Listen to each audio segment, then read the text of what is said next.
Hi all, അസ്സലാമു അലൈക്കും. Welcome back to my channel. അപ്പോൾ ഇന്നത്തെ റെസിപ്പി ഒരു അടിപൊളി കൂന്തൽ ബിരിയാണി റെസിപ്പിയാണ് കേട്ടോ. കണവ എന്നും പറയും. അപ്പോൾ നല്ല പോലെ ക്ലീൻ ചെയ്ത് വെച്ചിട്ടുണ്ട്. 1/2 കിലോ കൂന്തലാണ് കേട്ടോ എടുത്തിട്ടുള്ളത്. ഇതൊന്ന് വേവിച്ചെടുക്കണം. അതിനാവശ്യത്തിന് വെള്ളവും അതിലേക്ക് ആവശ്യത്തിന് ഉപ്പും മഞ്ഞൾപ്പൊടി കുരുമുളക് പൊടി ഇട്ടിട്ട് നല്ല പോലെ ഒന്ന് മിക്സ് ചെയ്യാം. എന്നിട്ട് അതിലേക്ക് ആ വലിയ പീസ് ഇട്ടിട്ട് ഫ്രൈ ചെയ്തെടുക്കാം. അതിൻ്റെ ബാക്കി വന്ന ഭാഗം അത് മാറ്റി വെക്കണം കേട്ടോ. അത് നമുക്ക് മസാലയിലേക്ക് തയ്യാറാക്കാനുണ്ട്. അപ്പോൾ അതൊന്ന് മാറ്റി വെക്കാം. അത് ഇതിലേക്ക് ഇടണ്ട. ഇനി ഇത് നല്ലപോലെ ഒന്ന് വേവിച്ചെടുക്കാം. നിങ്ങൾക്ക് വേണമെങ്കിൽ കുക്കറിൽ ചെയ്തെടുക്കാം കേട്ടോ. കുക്കറിലാകുമ്പോൾ പെട്ടെന്ന് ആയി കിട്ടും. ഇതുപോലെ ആകുമ്പോൾ കുറച്ച് ടൈം എടുക്കും കേട്ടോ. അപ്പോൾ അതൊന്ന് ശ്രദ്ധിക്കാം. ടൈം ഉണ്ടെങ്കിൽ അതുപോലെ ചെയ്തെടുത്താൽ മതി. ഇനി അതിൻ്റെ ചൂടെല്ലാം പോയതിന് ശേഷം വേറൊരു പാത്രത്തിൽ ഇട്ടിട്ട് ഒന്ന് മാരിനേഷൻ ചെയ്തെടുക്കാം. ആവശ്യത്തിന് മുളക് പൊടിയും ആവശ്യത്തിന് ഉപ്പും പിന്നെ ജിഞ്ചർ ഗാർലിക് പേസ്റ്റും കൂടി ഇട്ട് കൊടുക്കാം. ജിഞ്ചർ പേസ്റ്റ് കുറച്ച് ഇട്ട് കൊടുത്താൽ മതി കേട്ടോ, ഒരു നുള്ളി.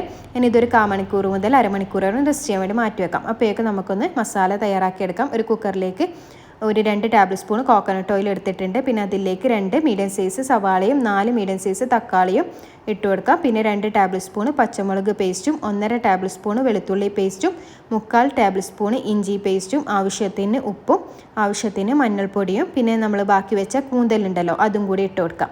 എന്നിട്ട് നല്ല പോലെ ഒന്ന് മിക്സ് ചെയ്യാം. നല്ല പോലെ മിക്സ് ആക്കിയതിന് ശേഷം ഇതൊരു വിസിൽ വരുന്നത് വരെ വെക്കാം. എന്നിട്ട് ഒരു 10 മിനിറ്റ് ലോ ഫ്ലെയിമിൽ വെച്ചാൽ മതി. അപ്പോഴേക്കും ഉള്ളിയും തക്കാളിയൊക്കെ നല്ലപോലെ വെന്ത് കിട്ടും. ആ മസാല ഇവിടെ റെഡി ആകുമ്പോഴേക്കും നമുക്ക് കൂന്തലൊന്ന് ഫ്രൈ ചെയ്തെടുക്കാം. അത് ഒരു പാൻ അടുപ്പിൽ വെച്ചിട്ട് അതിലേക്ക് ആവശ്യത്തിന് ഓയിൽ ഒഴിച്ച് കൊടുക്കാം. കോക്കനട്ട് ഓയിൽ തന്നെയാണ് കേട്ടോ. അത് ഫ്രൈ ചെയ്തെടുക്കാം. ഫ്രൈ ചെയ്യുമ്പോൾ പ്രത്യേകം ഒന്ന് ശ്രദ്ധിക്കുക.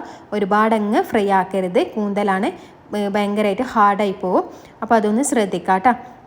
ജസ്റ്റ് ഒന്ന് ഫ്രൈ ചെയ്തെടുത്താൽ മതി. ഇനി ഫ്രൈ ചെയ്തിട്ടില്ലെങ്കിലും കുഴപ്പമൊന്നുമില്ല. ഇതുപോലെ ഡയറക്റ്റ് ഇട്ട് കൊടുക്കാം. പിന്നെ കുക്കറിലെ പ്രഷറെല്ലാം പോയതിന് ശേഷം ഓപ്പൺ ചെയ്തിട്ട് അതിലേക്ക് 1 ടീസ്പൂൺ ഗരം മസാലയും ഒരു ചെറിയ ലെമണിൻ്റെ ജ്യൂസും പിന്നെ ആവശ്യത്തിന് മല്ലിയിലയും കൂടി ഇട്ടിട്ട് നല്ല പോലെ ഒന്ന് മിക്സ് ചെയ്തെടുക്കാം.